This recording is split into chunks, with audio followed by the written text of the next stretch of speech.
Hello, everybody. Now we are going to start with the second topic of electrochemistry chapter. As you know that electrochemistry, we have to take three topics, subtopics. First is electrolysis, second conductance in electrolytic solution, and third is electrochemical process. So conductance in electrolytic solutions, we are going to start just now. And here in this topic, what are we going to see here? Like how easily that ions can move within a solution and उनके conductance को कौन कौन सा factor affect करता है, ये सारी चीजें हम लोग देखेंगे.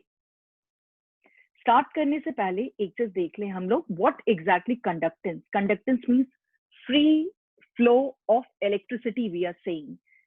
So here, conductance, which we are going to discuss just now, conductance is the ease of flow of electric current. Ease of flow of electric current we are going to talk here, and this is going to be easily through conductor we are saying. And conductance always remain reciprocal of resistance, as we know. Yes, resistance जितना ज्यादा होगा, conduction कम होगा, means electric current उतना ज्यादा flow नहीं करेगा. तो आपका यदि रेजिस्टेंस का यूनिट ओम है तो कंडक्टेंस का यूनिट क्या हो जाएगा, per ohm. It's going to be per ohm. We are going to find out. अब हम लोग देखेंगे कि कहाँ कहाँ पर कंडक्टेंस दिखता है, किस तरह के सब्सटेंस में दिख जाता है आपको कंडक्टेंस. मेटल में एंड इलेक्ट्रोलाइटिक सॉल्यूशंस में. मेटल के लिए कौन रिस्पॉन्सिबल है? For metal which is responsible, electron या करंट को फ्लो कराने के लिए कौन रिस्पॉन्सिबल है? आपका free electron. Free electrons are responsible, and in the case of electrolytic solutions, free ions. Free ions you can say, or free charges you will say. Due to ions there will be charges. They are responsible for conduction.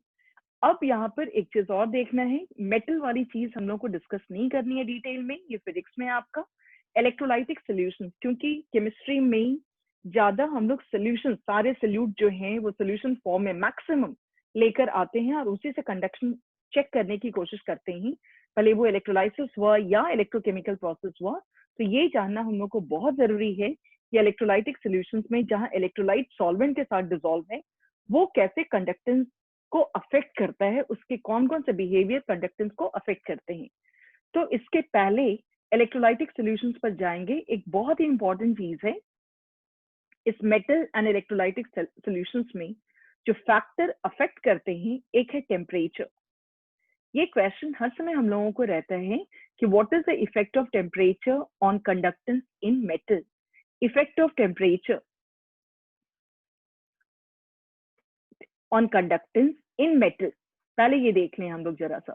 इसमें आप बस simply जान लो कि बहुत सारे लोगों को लगता है in the case of metal, उनकी आदत इस तरह से है सोचने की कि टेम्परेचर का मतलब हुआ एनर्जी बढ़ गया, एनर्जी बढ़ा तो इलेक्ट्रॉन्स का वाइब्रेशन ज्यादा होने लगेगा, इसलिए कंडक्टेंस बढ़ेगा, जबकि ये सही नहीं है. यहाँ इफेक्ट ऑफ टेम्परेचर से रेजिस्टेंस आपका बढ़ जाता है, resistance increases. Why resistance increases? Because movement of electrons get disturbed. Why exactly it gets disturbed? Because in metals, basically metals are made up of kernels and free electrons. That I am not writing here. Metals are made up of kernels and free electrons. So kernels also start vibrating. Kernels are not supposed to, जैसे stampede होता है ना, जूते चप्पल कुर्सी table सब घूमने लगते हैं, वैसे ही टेम्परेचर बढ़ाइएगा तो kernels also start vibrating, and which disrupts movement of electrons. Colonel's also start vibrating. यदि आपको सही रीजन जानना है तो ऐसे हम लोग कह देते हैं रेजिस्टेंस बढ़ता है. Kernel also start vibrating with the movement of electron so आपके इलेक्ट्रॉन के मूवमेंट में बाधा आ जाती है. तो ये दो पॉइंट आप लिख दीजिएगा. अब यहाँ पर आता है कि हमारा इलेक्ट्रोलाइटिक सॉल्यूशंस में कैसे कैसे अफेक्टेड होता है. तो इलेक्ट्रोलाइटिक सॉल्यूशंस में टेम्परेचर का असर क्या होगा? Effect of temperature when we are saying, effect of temperature में यहाँ पर हम लोग बोलेंगे यहाँ कोई एक दूसरे को डिस्टर्ब नहीं करेगा, both the ions will move. तो effect of temperature, if you want, you will say conductance increases. Conductance increases. क्यों? क्योंकि यहाँ पर कोई ऑपोजिट चार्ज वाले उस तरह से डिस्टर्ब नहीं करेंगे, क्योंकि एक साथ मूव कर रहे हैं. As free ions, movement of ions increases. Of ions increases. तो ये बात ध्यान रखनी है कि मेटल के लिए क्या केस है एंड इलेक्ट्रोलाइटिक सॉल्यूशंस के लिए क्या केस है, इसको थोड़ा सा ध्यान देना होगा। अब नेक्स्ट आ रहे हैं हम लोग फैक्टर्स अफेक्टिंग कंडक्टेंस इन इलेक्ट्रोलाइटिक सॉल्यूशन। इलेक्ट्रोलाइटिक सॉल्यूशंस के साथ क्या है कि आपके इलेक्ट्रोलाइट लिए जा रहे हैं, तो सल्यूट हो गया, सल्यूट के साथ साथ सॉल्वेंट है, सॉल्वेंट इज देयर। तो इनमें ऐसा क्या होता है जिससे कि कंडक्टेंस अफेक्टेड हो सकता है, तो हम लोग ऐसा देखेंगे कि कौन कौन से फैक्टर्स हैं। तो पहला देख लें हम लोग, resistance is directly proportional to solute solute interaction. यदि आपने बहुत ज्यादा सल्यूट बहुत ज्यादा कॉन्सेंट्रेटेड सोल्यूशन ले लिया है, सल्यूट की क्वांटिटी ज्यादा है, तो इनके बीच का इंटरैक्शन से रेजिस्टेंस बढ़ जाएगा। Resistance is directly proportional to solute solute interaction. यदि रेजिस्टेंस बढ़ गया तो नेचुरली कंडक्टेंस घट जाएगा। सेकंड, कंडक्टेंस घटेगा, ध्यान रखना है इस चीज को। Resistance is directly proportional to solvent solvent interaction. जो सॉल्वेंट आपने लिया है उनके बीच में यदि फोर्स ऑफ अट्रैक्शन हो जाएगा तो वो भी परेशानी करता है।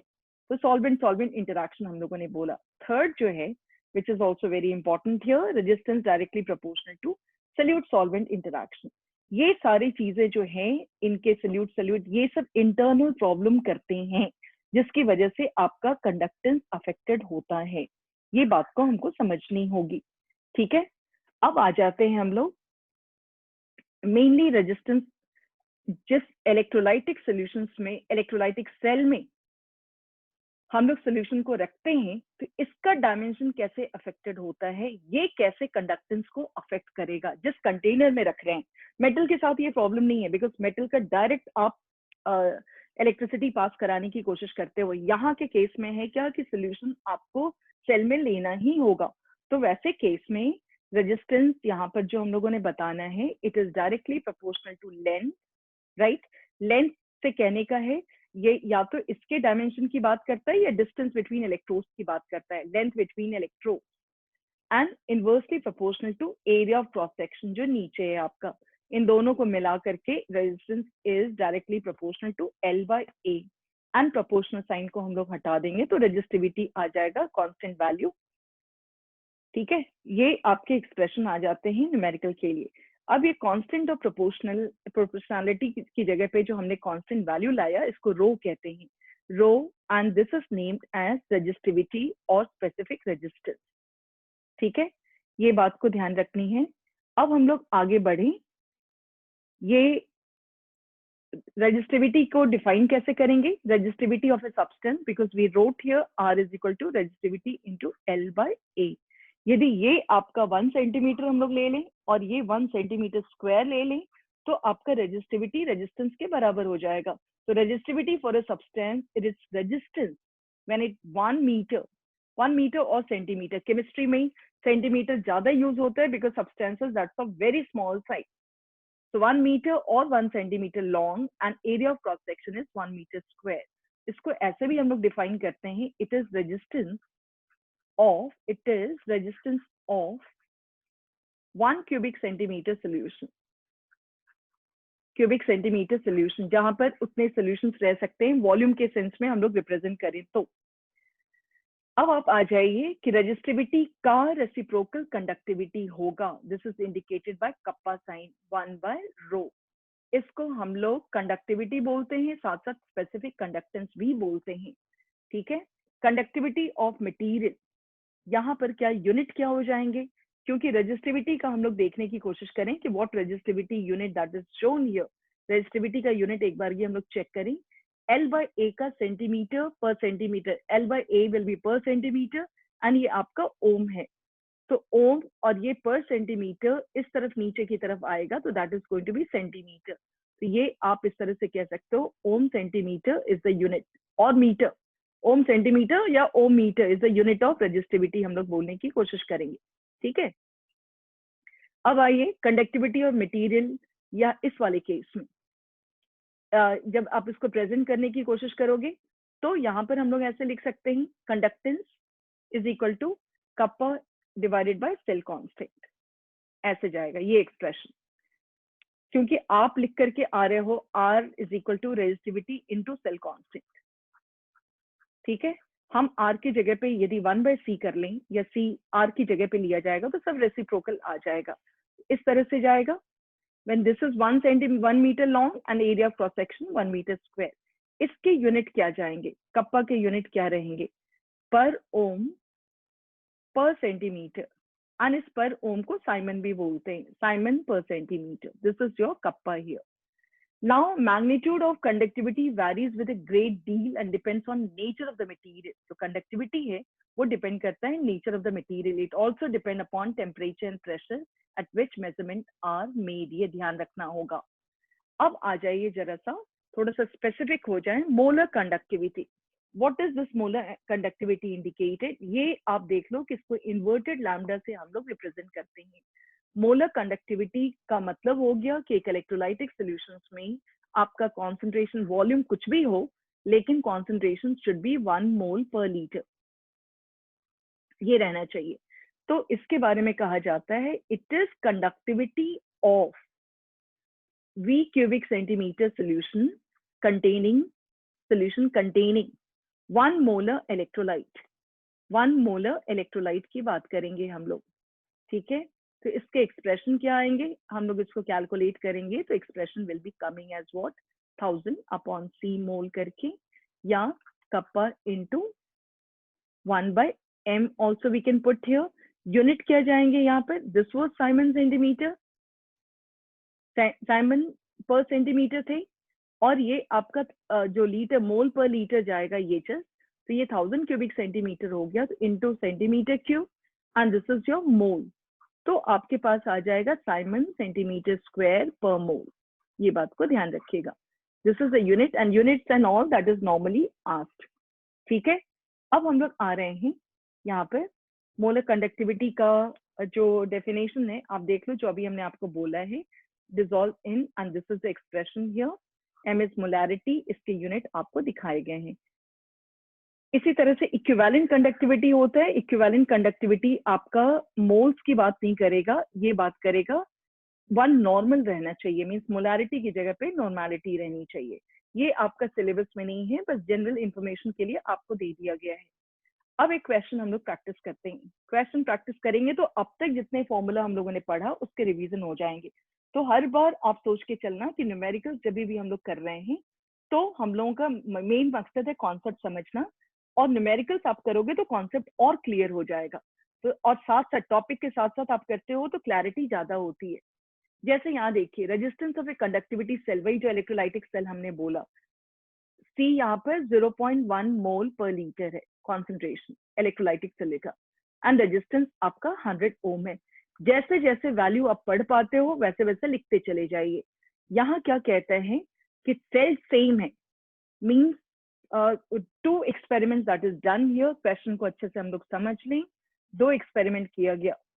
पहले एक्सपेरिमेंट में आपका कॉन्सेंट्रेशन रखा गया 0.1 मोल पर लीटर, दूसरे में रखा गया, यहाँ पर से आपको समझ में आ जाएगा, लेकिन सब्सटेंस सेम है 0.02, एक ही जीरो है ये 0.02 मोल पर लीटर KCl। अब देखते जाओ, इसका रेजिस्टेंस 100 ओम था, इसका नीचे में दिया हुआ है आपका conductivity is also given that is 1.29 Simon पर मीटर। यहाँ के केस में इस वाले सॉल्यूशंस में आपको और क्या दिए हुए हैं, रेजिस्टेंस दिए हुए हैं 520 ओम। अब आपको यहाँ पर कैलकुलेट करते जाना है। इस दोनों में एक बात क्या होगी, दोनों के लिए सेल कांस्टेंट सेम है। जिसमें डिटेल ज्यादा है वहां से आप सेल कांस्टेंट निकाल लीजिए, दूसरे में फिर अप्लाई कर दीजिएगा, क्योंकि यहाँ कहा गया है कि calculate conductivity and molar conductivity of this solution 0.02 वाला, ये क्वेश्चन मार्क, ये क्वेश्चन मार्क। अब बिल्कुल मुश्किल नहीं है ये, क्योंकि यहाँ पर आप सेल कांस्टेंट निकाल लीजिए। Resistance is equal to kappa दिया हुआ है तो रेजिस्टिविटी नहीं दिया है, तो 1/कप्पा, रेजिस्टिविटी की जगह पे हमने लिख दिया into cell constant. Cell constant ये वैल्यू हो गए आपके। अब इसको क्या करना है, रेजिस्टेंस आपका दिया हुआ है, आपको कप्पा भी दिया हुआ है, सेल कांस्टेंट निकालना है, means R into kappa is equal to cell constant. आपके आंसर मीटर में आ जाएंगे, पर मीटर में आ जाएंगे, यहाँ पर जिसमें दिया हुआ है ये चीज हो जाएगा आपका to get the cell constant. अब हम लोग इसी सेल कांस्टेंट के वैल्यू से कप्पा निकालेंगे सेकंड वाले में। आराम से यहाँ कप्पा कैसे निकलेगा, कप्पा निकालने के लिए same formula we can use here because resistance is there, resistance equal to cell constant, जो आपका यहाँ से निकल के आएगा सेल कांस्टेंट अपॉन कप्पा। ये आपको निकालना होगा, कप्पा को इधर कर दीजिएगा, it's going to be cell constant upon resistance. Hope it's clear. अच्छे से ये यूनिट यहाँ तक निकालिएगा। अब आ जाइए मोलर कंडक्टिविटी कैसे निकालते हैं। Molar conductivity is equal to kappa into 1000 upon C mole. ठीक है, ये पर लीटर था आपका, तो कप्पा यहाँ से निकल जाएगा 1000 and this is the mole 0.02 mole आप लिख दोगे यहाँ पर। So you will be able to find out. केवल एक रिक्वेस्ट है कि आपका यहाँ पर कप्पा आएगा साइमन मीटर पर मीटर, आप इसको यहाँ के लिए साइमन पर सेंटीमीटर में चेंज कर दीजिएगा, क्योंकि molar conductivity is always expressed as siemens centimetre square per mole. कैसे पर मीटर को कीजिएगा, डिनोमिनेटर में पर मीटर, उसको 100 सेंटीमीटर कर दीजिएगा, आपका साइमन पर सेंटीमीटर हो जाएगा। So hope this is clear. ये क्वेश्चन आपके क्लियर होने चाहिए। अब आ जाइए next, the electrical resistance of A column of 0.05 मोल पर लीटर एनीवेट सोल्यूशन ऑफ डायमीटर। ये तो ये देखो, कॉलम जैसे ही बोला, इसका मतलब आपको थोड़ी देर के लिए अपने बड़े वाले जो डब्बा पाउडर वाले हैं उस तरह से इमेजिन करना होगा, जहां पर आपका area of cross section circle जैसा है।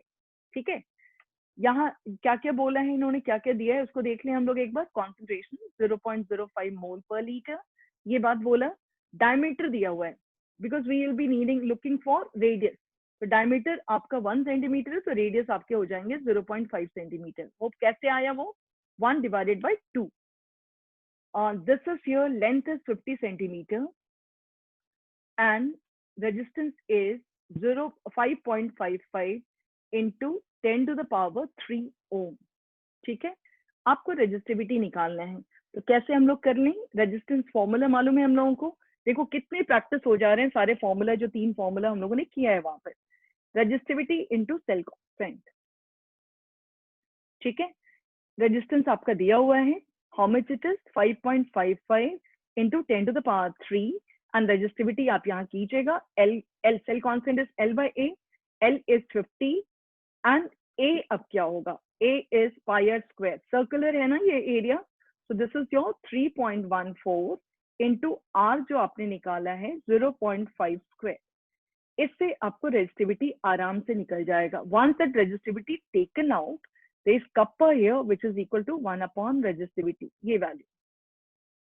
ठीक है, ये यहाँ निकल गया, तो आप एक रेसिप्रोकल कीजिएगा and be careful about unit. Unit एकदम से यूनिट पर ध्यान देनी है, ये सब क्वेश्चन बोर्ड का फेवरेट क्वेश्चन है। Unit should be very very very important, ये ध्यान रखना है। कप्पा निकल गया, रेजिस्टिविटी निकल गया, अब मोलर कंडक्टिविटी कैसे निकालोगे। मोलर कंडक्टिविटी के लिए क्या फॉर्मूला है, kappa into 1000 upon this mole here 0.05 mole.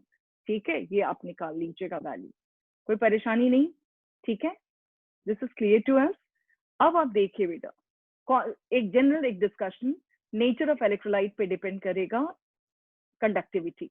KNO3 KCl are completely ionise, जो अच्छे से आयोनाइज कर जाता है, और केवल आयोनाइज करना क्राइटेरिया नहीं है, वो बढ़िया से मूव कर सके, they should have mobility, good mobility also, then we can say that they can increase conductivity। ये बात को ध्यान रखना है। ठीक है, मोलर कंडक्टिविटी वैल्यू के साथ भी यही होगा, टेम्परेचर के साथ वो बढ़ते हैं, ये बात तो पहले भी हम लोगों ने बात कर लिया। अब आगे आ रहे हैं variation of conductivity and molar conductivity with dilution. ये आपका बहुत ही इंपॉर्टेंट है एंड आप यहाँ कंफ्यूज भी कर सकते हो जगह पे। This is kappa and this is molar conductivity, दोनों में फर्क क्या है। यहाँ पे रिस्ट्रिक्शन है कि जो भी आप सोल्यूशन डाइल्यूट कीजिएगा, आपका मोलैरिटी मेंटेन रहना चाहिए। तो सबसे पहले आ जाए वेरिएशन ऑफ कंडक्टिविटी। तो वेरिएशन ऑफ कंडक्टिविटी में हम लोग क्या बोलेंगे, पहला वाले में first point which is very important, conductivity decreases with dilution. जबकि लोगों को लगता है कि आयंस पूरे अच्छे से टूटते हैं इसलिए, लेकिन कंडक्टिविटी डिक्रीजेस विद डाइल्यूशन, ये ध्यान रखिएगा, डिक्रीज कर रहा है। रीजन क्या है, because number of ions, reason इसका क्या जा रहा है, number of ions per unit volume decreases. आप इतना डाइल्यूट कर दिए एंड सल्यूट का कोई रिस्ट्रिक्शन नहीं है, तो आयंस इतने कम हो जाएंगे तो वो क्या कंडक्शन करवा पाएंगे, means so number of ions per unit volume decreases. number of ions per unit volume decreases. Hope you are understanding here. Unit volume decreases. ठीक है, this is here reason. Now molar conductivity, ये आपका first part था, ये हमने किया. Second आ रहे हैं कि what exactly molar conductivity does. Molar conductivity के केस में कहा जाएगा मोलैरिटी मेंटेन्ड है, तो molar conductivity increases with the dilution. Molar conductivity increases with the dilution. ठीक है, इसके पीछे क्या रीजन है वो समझ लीजिए. पहले एक चीज इस पे बतानी है हमको, दोनों में आयंस टूट गए थे, लेकिन पहले वाले केस में कोई क्राइटेरिया नहीं था, तो आयंस की क्वांटिटी ही कम हो गई, पानी आपने बहुत मिला दिया. तो यहाँ के केस में पानी का फायदा क्या हुआ है ये सुनिए. मोलर कंडक्टिविटी में यहाँ के केस में, जैसे एक्वेरियम हम लोगों ने बताया था, एक्वेरियम में यदि पानी कम है और फिशेस छोटे छोटे ज्यादा हैं यहाँ पर, तो ये लोग आपस में कोलाइड करके रेजिस्टेंस कर सकते हैं. आप जैसे इसका पानी का लेवल बढ़ाइएगा ना, अब मछलियों को इतनी दूर तक घूमने का जगह मिल गया, तो ज्यादा जगह मिल गया तो ज्यादा फ्रीली मूव कर सकेंगे, क्योंकि आपको पहले ही हमने बताया है ions are not only responsible for conduction, उनको पूरी स्पेस मिलनी चाहिए so that they can move freely. तो ये जस्ट यही रहा यहाँ पर, mobility of ion per unit volume increase. Mobility of ion per unit volume increase, ये बात बताने की कोशिश की गई है.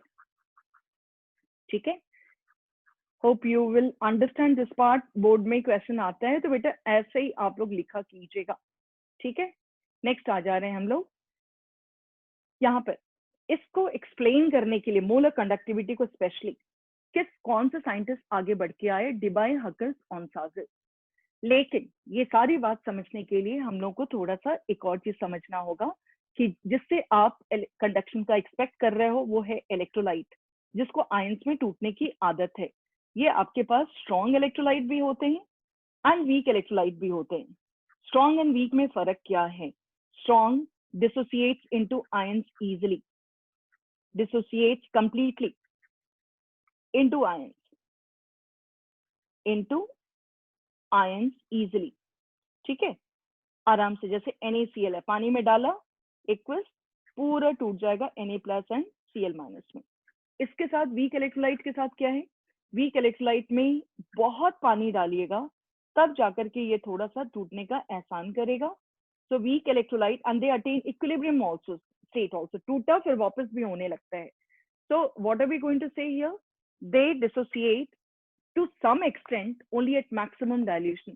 Dissociate to some extent, remember that, to some extent at maximum dilution. बहुत पानी मिलाइएगा तो, क्योंकि पानी रिस्पॉन्सिबल है किसी भी सब्सटेंस को तोड़ने में, maximum dilution.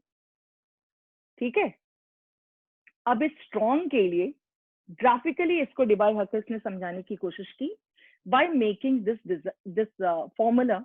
Basically this formula is applied for strong electrolyte. तो इस एक्सप्रेशन में आप देखिएगा कि एक वैल्यू है B, means molar conductivity is equal to molar conductivity at 0 concentration minus B/√C. B आपका डिबाय हकर्स कांस्टेंट है, C कॉन्सेंट्रेशन है, ये लिमिटिंग वैल्यू है, and this is molar conductivity at any concentration. तो अब हम लोग इसको और अच्छे से समझेंगे. ये आइए, इसमें कहना क्या है ये ग्राफिकली हम लोग समझने की कोशिश करेंगे by using this formula. Concentration, molar conductivity at 0 concentration minus B/√C. ठीक है, अब ये वाली चीज को थोड़ा अच्छे से समझ लें. ये आपका कहलाता है molar conductivity at 0 concentration. 0 concentration means dilute काफी है, या molar conductivity eight infinite dilution. ठीक है, तो इस वाले केस में 0 कॉन्सेंट्रेशन एंड इनफाइनाइट डाइल्यूशन की जैसे हम लोग बात कर रहे हैं, तो इसको कैसे निकाला जाएगा वैल्यू? जैसे एक इमेजिनेशन है कि हर इलेक्ट्रोलाइट का हम लोग मोलर कंडक्टिविटी निकाल सकते हैं, और ये एक सोचा जाता है कि वीक सब्सटेंस के बारे में भी सोचा जाता है कि वो कभी ना कभी तो काफी पानी मिलाने पर पानी में इतनी हिम्मत है कि उनको तोड़ देगा. ठीक है, और वो उसका लिमिटिंग वैल्यू कहलाएगा. That value will be maximum, जो ब्रेकिंग होती है आयंस में at maximum dilution, that is basically called limiting value of that electrolyte, क्योंकि इलेक्ट्रोलाइट की पहचान आयन से है. कितने आयंस टूट जाएंगे, कब पूरा अच्छे से टूटेंगे, that is called its limiting value. तो आप ऐसे इन इन टर्म को हम लोग क्या बोलेंगे, लिमिटिंग वैल्यू। अब हम लोग क्या करने जा रहे हैं, ये देखेंगे कि कैसे डिबाई-हकल्स जो है स्ट्रॉन्ग इलेक्ट्रोलाइट के लिए यूज किया गया। तो graphically we are going to see it here, आपका दूसरा डायग्राम भी लिखा हुआ है, under root C this is your molar conductivity. If we are taking कोई स्ट्रॉन्ग इलेक्ट्रोलाइट हम लोग लेते हैं, तो स्ट्रॉन्ग इलेक्ट्रोलाइट में ध्यान रखिएगा कि इसका पहले से ही ये लेफ्ट टू राइट जो हम लोग बढ़ रहे हैं, इसका मतलब है कॉन्सेंट्रेशन बढ़ रहा है, यानी सल्यूट बढ़ रहा है, और दाएं से बाएं आ रहे हैं तो सल्यूट घट रहा है and dilution increase dilution increase है। तो आप जब कॉन्सेंट्रेशन घटा रहे हो दाएं से बाएं जाकर के, दाएं से स्टार्ट कर रहे हैं हम लोग, NaCl पूरा टूट चुका है यहाँ पर, तो इसकी मोलर कंडक्टिविटी जो भी होगी इसकी वजह से होगी, ठीक है, आयंस की वजह से। अब जब आप इसको डाइल्यूट करना शुरू कीजिएगा तो थोड़ा सा स्लो राइज है, इसका slow and means very slight rise, you can say this is your slight rise we are saying, बहुत ज्यादा नहीं है। यदि बहुतों से पूछा जाता है कि क्या असर होता है स्ट्रॉन्ग इलेक्ट्रोलाइट पर डाइल्यूशन का, तो बहुत सारे लोग ये कंफ्यूज करके, जिन्होंने समझा है कि आयंस केवल रिस्पॉन्सिबल है, तो कहते हैं कि there should not be any change, जबकि दूसरा भी फैक्टर है कि आयंस को अच्छे से मूव करना चाहिए। तो क्यों बढ़ा है, क्योंकि आयंस पानी बढ़ जाने से आयंस के मूवमेंट बढ़ गए हैं, जिसकी वजह से कंडक्टेंस बढ़ते हैं। और वीक इलेक्ट्रोलाइट के केस में this is your strong electrolyte here, ये आपका हो गया स्ट्रॉन्ग इलेक्ट्रोलाइट। वीक के केस में क्या करेंगे हम लोग, शुरुआत में बिल्कुल ही नहीं चेंज होता है, बिल्कुल ही चेंज नहीं होता है, ठीक है, क्योंकि वो टूट ही नहीं रहा है, टूटता ही नहीं है। बहुत पानी मिलाने के बाद जाकर के थोड़ा सा वो टूटने की कोशिश करता है, एंड टूटा, और अचानक से स्टीप राइज जिसको कहते हैं, इस डाइल्यूशन पर एब्रप्ट चेंज वी से। क्यों हुआ, क्योंकि इस डाइल्यूशन पे जाकर के ये जनाब थोड़ा सा टूटे हैं, जो उनकी औकात है, ये टूटते हैं यहाँ पर, ठीक है, इसलिए स्टीप राइज हुआ है कि अचानक से भरभरा के जितना ये कभी नहीं सोचना है कि वो पूरे टूट गए, पूरे टूटे नहीं है, जितनी उसकी औकात है, जैसे ही 10% टूटा करते थे, तो हो सकता है वो 30% टूट जाए उस समय, यदि नॉर्मल वे में 10% टूट रहे हैं तो। ये कभी नहीं है कि वीक इलेक्ट्रोलाइट के बारे में ये नहीं बोला जाता है, because they always remain weak, का मतलब ही हुआ they have tendency to get reverse and they come in equilibrium state. तो ये इमेजिनेशन भी नहीं है, लेकिन वीक के बारे में भी बाद में सोचा गया है। तो हमारे पास कुछ क्वेश्चंस जा रहे हैं कि बी है क्या, डिबाई-हकल्स कांस्टेंट है, वो जो हम लोगों ने फॉर्मूला लिखा था, ये आपका डिबाई-हकल्स कांस्टेंट है, जो कि सॉल्वेंट के नेचर पे डिपेंड करता है, टेम्परेचर पे डिपेंड करता है, एंड मेनली चार्ज पर, चार्ज ऑफ कैटायन एंड अनायन। जैसे ये 1:1 है, ये 2:1 है, इसके पीछे 2 है, this is mine 2:1, this is +2 -2 करते हुए है, ठीक है। All electrolytes of particular type have same value of, this is not a, this is be here, Debye-Huckel's constant. कुछ बुक्स में उसको ए से डिनोट किया गया है, इसलिए प्रिंटिंग मिस्टेक हो गया, ठीक है। अब हमारे कुछ क्वेश्चंस हैं यहाँ पर, जो कि काफी इंपॉर्टेंट है अपने आप में। क्या हम लोग बोलेंगे, effect of in strong electrolyte, how variation of molar conductivity, molar conductivity first one, variation with dilution. आप यहाँ पे लिखिएगा, आंसर लिखेंगे हम लोग इस केस में, स्लाइट या slow rise, reason in strong electrolyte यहाँ मेंशन कर दीजिएगा। रीजन क्या डालेंगे, स्लाइट और slow rise in molar conductivity. What's the reason for this? Reason is mobility of ions per unit volume increases. Mobility of ions per unit volume increases. ठीक है, ये line होना चाहिए स्ट्रॉन्ग में। वीक के लिए क्या बोलेंगे, molar conductivity variation with dilution in weak. Dilution in weak के लिए हम लोग ने बोलना है initially no change, ठीक है, लेकिन at maximum dilution abrupt change, dilution abrupt change is noticed. Why it's noticed here? As weak electrolyte dissociates to some extent. Weak electrolyte dissociates to its maximum extent. To its maximum extent. ठीक है, at that particular dilution, उस dilution पर वो maximum टूट जाता है। ये बात हम लोगों को समझनी है। तीसरी बात जो आती है यहाँ पर, आप इस ग्राफ को फिर से देख लीजिएगा। तीसरा क्वेश्चन जो अराइज करता है यहाँ पर, कैन वी फाइंड आउट,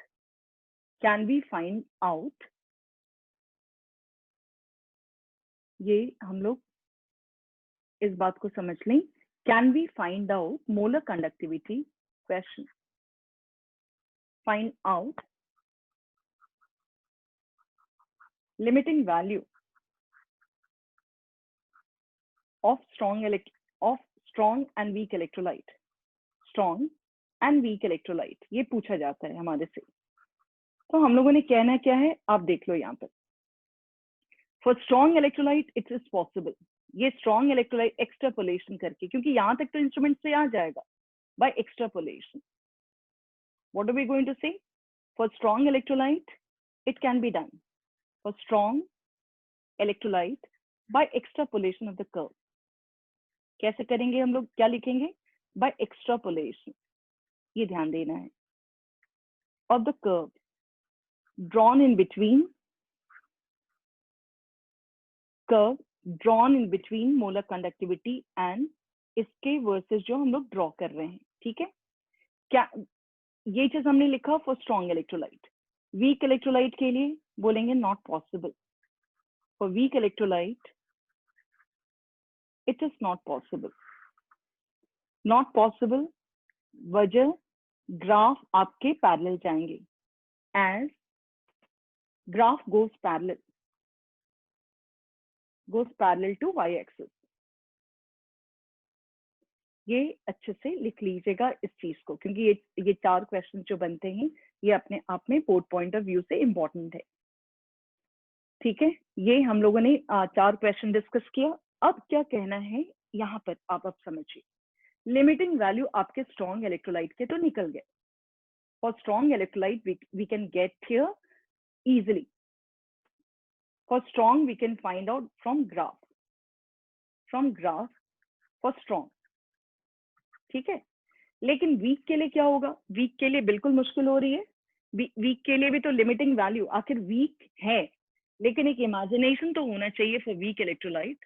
तो इसको हेल्प करने के लिए एक साइंटिस्ट के कॉन्सेप्ट का हेल्प लिया गया, just to explain, to find out limiting value of weak electrolyte. किसकी मदद ली गई? कोलरॉश लॉ की। कोलरॉश लॉ, इसकी मदद ली है। ये इनका थ्योरेटिकल कॉन्सेप्ट है। इन्होंने क्या बोलना है वो आप सुनो। इनको Kohlrausch law of independent migration of ions भी बोला गया। इनका कहना था कि आप, this law states what? Limiting molar conductivities of any electrolyte be represented as sum of the individual contribution of anions and cations। मतलब क्या है ये कि यदि आप किसी भी सब्सटेंस का बोल रहे हैं लिमिटिंग वैल्यू, स्ट्रॉन्ग या वीक कोई भी हो, ये ध्यान रखना है, ये आपका एन इलेक्ट्रोलाइट बोला है, वीक इलेक्ट्रोलाइट के लिए स्पेशली नहीं है। This is just a representation for any electrolyte that this is equal to, कि इसका जो भी वैल्यू निकला है ना, ये कि अपने आप नहीं है, ये आयंस की वजह से है, केटायंस एंड अनायंस, Na+ की वजह से एज वेल एज Cl- की वजह से। यदि आप दूसरा सब्सटेंस लेते हो कोई भी, ये ध्यान रखना है कि total number of cations and total number of anions. यदि हम BaCl2 ले रहे हैं तो BaCl2 में 2 Cl निकल के आएगा, तो लैम्डा, ये इन्वर्टेड लैम्डा से रिप्रेजेंट किए थे, आयंस वाली चीज आप लैम्डा से रिप्रेजेंट कीजिएगा। ठीक है, और ये भूलना नहीं है 2 लैम्डा Cl- लिखिएगा आप, 2 यहाँ लिखिएगा आगे। तो इस चीज को हर समय ध्यान देना है कि इन्होंने बोला कि जिसका भी, भले वो स्ट्रॉन्ग है या वीक है, जो भी उसका लिमिटिंग वैल्यू है that is due to their respective cations and anions, ये बताने की कोशिश की गई है। जैसे किसी का भी हम लोग बात करें, आप AlCl3 की बात कर दो, मालूम है कि ये टूटता है Al+3 and 3Cl में, according to Kohlrausch law will say इसका AlCl3 का लैम्डा Al+3 0 + 3 लिखेगा, क्योंकि इनके वैल्यूज कैलकुलेट किए गए हैं।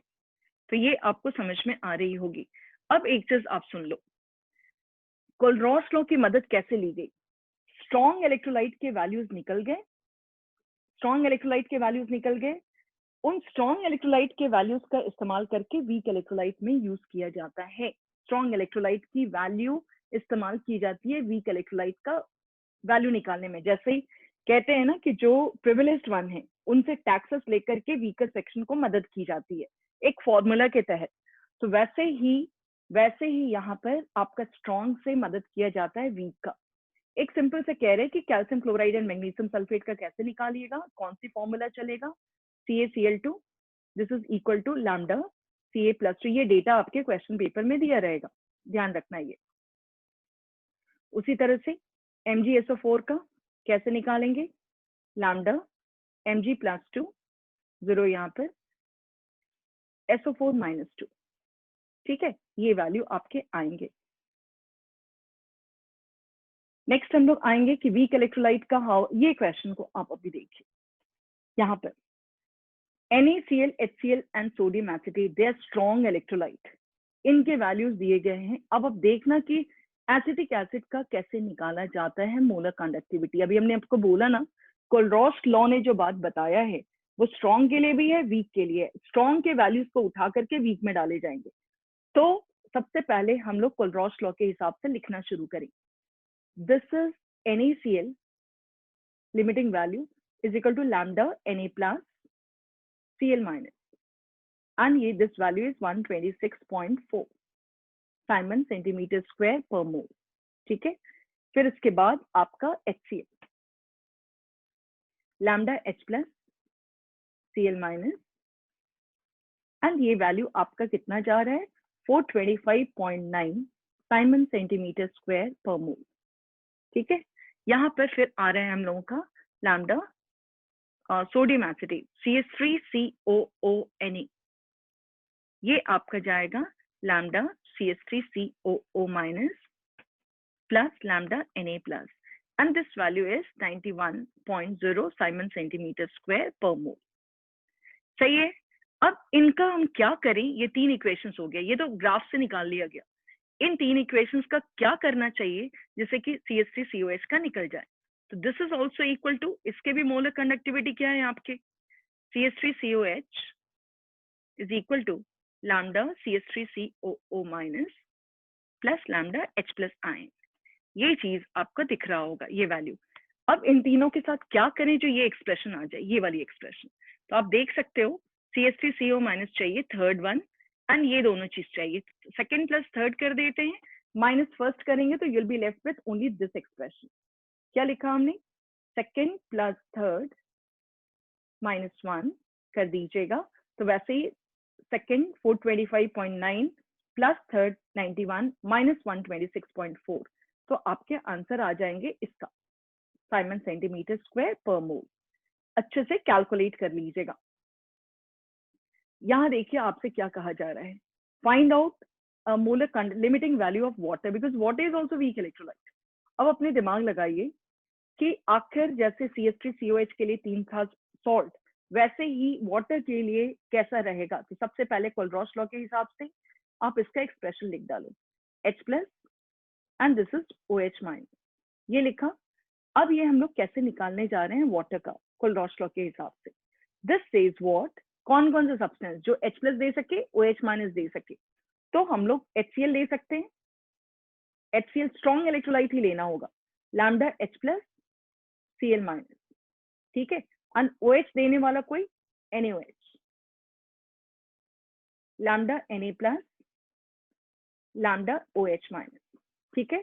फिर इसके बाद हम लोग लेकर के आते हैं ऐसा जो कि हमारे NaCl को हटा सके। NaCl उठा लेते हैं,